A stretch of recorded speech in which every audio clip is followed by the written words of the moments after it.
Sambas, sebuah daerah yang terletak di barat laut Pulau Kalimantan, tidak hanya dikenal karena keindahan alamnya yang memukau, tetapi juga sejarah dan adat istiadat yang kental. Di tanah ini, kehidupan masyarakat sangat erat dengan sungai. Sungai Sambas, beserta anak-anak sungainya yang mengalir di sepanjang kabupaten ini, menjadi nadi kehidupan sehari-hari bagi warganya. Di antara berbagai bentuk transportasi yang ada, perahu sampan menjadi alat yang sangat vital bagi masyarakat Sambas. Dan salah satu jenis perahu yang cukup legendaris adalah sampan bidar. Perahu kecil dengan desain dan dekorasi yang memikat ini telah menjadi simbol dari keindahan dan keberanian. Kata bidar sendiri berasal dari bahasa Melayu yang berarti sampan cepat. Dulu kala digunakan untuk kegiatan peperangan. Bentuknya yang ramping dan lincah memungkinkan untuk melakukan berbagai manuver dengan mudah di tengah riak sungai. Kecepatan dan kelincahannya membuat sampan bidar menjadi pilihan utama untuk bergerak cepat saat peperangan. Namun kini sampan bidar beralih fungsi. Saat ini bidar lebih dikenal sebagai perahu lomba. Setiap tahunnya di Kabupaten Sambas ada berbagai kompetisi lomba sampan bidar yang sangat diminati oleh masyarakat. Kalau literasi secara nggak ada. Cuman kalau dari petua-petua dulu ini memang disebut nih sampan bidar ini adalah sampan perang. Hanya saja kapan bermulanya ini menjadi sebuah event atau menjadi sebuah tradisi lomba sampan itu belum dapat literasi kita. Mungkin itu masih bisa dikatakan project atau PR kita dari PBKS ya untuk mencari literasi lebih lengkapnya ya. Setiap sore hari, warga Sambas kerap asik menyaksikan latihan para pedayung bidar yang meluncur cepat di atas permukaan air. Teriakan semangat dan tepuk tangan menggema menjadi bukti bahwa betapa perahu bidar bukan hanya sekedar olahraga, melainkan sebuah tradisi yang mengikat kebersamaan. Setiap desa di Kabupaten Sambas memiliki tim sampan bidar masing-masing. Dalam sebulan, setidaknya ada 2 perlombaan sampan bidar di Kabupaten Sambas. Penyelenggaranya pun dari masing-masing desa. Hanya pada bulan Ramadan saja kegiatan lomba sampan bidar tidak diselenggarakan.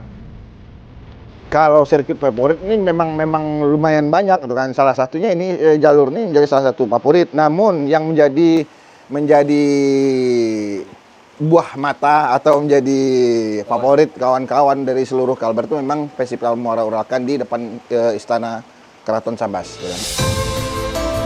Sampan bidar sendiri memiliki karakteristik panjang dengan ujung depan dan belakang berbentuk runcing. Pengguna sampan cepat ini biasanya didominasi oleh orang tua. Namun belakangan ini banyak anak remaja turut andil dalam mengembangkan tradisi bidar di wilayah mereka. Atlet sampan bidar pun tak hanya mengikuti lomba yang digelar di Kabupaten Sambas saja. Mereka kerap ikut berlomba ke negara tetangga, yaitu Malaysia dan Brunei.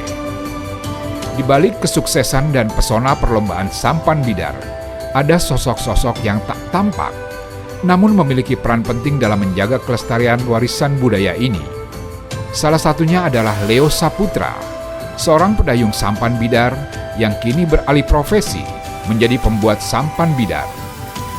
Sejak tahun 2022, Leo memutuskan untuk melanjutkan tradisi pembuatan perahu ini sebagai bentuk pelestarian terhadap budaya Sambas yang semakin tergerus oleh perkembangan zaman.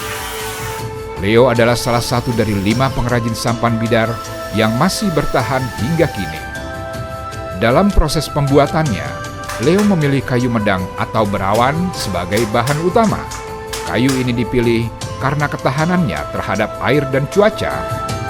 Kadang permintaan orang, permintaan pedayung maunya kayu ringan, kita bikinkan kayu ringan. Kalau yang mau kayu yang agak berat, kita bikinkan kayu agak berat. Kayu ringan nih, keuntungan dia kalau di air cepat berangkat, startnya cepat. Nah, kalau kayu yang berat nih, keuntungan dia hanya kalau udah jalan, nah dia ada lajak. bahasa kita ada lajakan kalau kayu yang berat. Kalau yang kayu ringan ini agak susah lah. Cuma dia mengandalkan di startnya ini berangkatnya cepat. Proses pembuatan sampan bidar sendiri memakan waktu sekitar 10 hingga 12 hari, tergantung tingkat kesulitan dan ukuran sampan yang diminta. Panjang sampan yang dibuat Leo biasanya mencapai 13 meter, dengan lebar tengah sekitar 70 hingga 80 cm. Setiap bagian sampan dibuat dengan teliti, dari bagian badan hingga dekorasi hiasannya yang mencerminkan keindahan seni budaya lokal Sambas. Kalau yang depan sini yang untuk yang bikin pemanis lah. Pas di sampan bidar tuh letak di depannya nih pasti jadi kunci. Biasa jadi kunci pembeda antara pengrajin ke pengrajin. Kalau depannya biasa kita linggi. Keberhasilan dalam perlombaan seringkali berbanding lurus dengan peningkatan permintaan pembuatan sampan. Banyaknya orang yang berlomba dengan sampan bidar buatan Leo menjadi kebanggaan tersendiri, sekaligus membawa dampak positif bagi usaha yang ia jalani. Sampan bidar bukan sekedar alat transportasi semata. Sampan ini merupakan warisan tradisi leluhur masyarakat Sambas. Sampan ini juga mampu mempersatukan masyarakat Sambas. Ini bisa mengangkat tradisi, karena tradisi ini kayak pacu jalur, ya Bang bilang tuh kan. Pacu jalur itu sudah menjadi wisata budaya. Ya harapan kami juga petua-petua itu ini bisa jadi wisata budaya di Kabupaten Sambas terutama itu kan khususnya itu. Lomba perahu bidar telah menjadi salah satu budaya yang tak terlupakan di Sambas, yang menghidupkan kembali tradisi maritim kuno dan merayakan keberanian serta keterampilan yang telah diturunkan dari generasi ke generasi.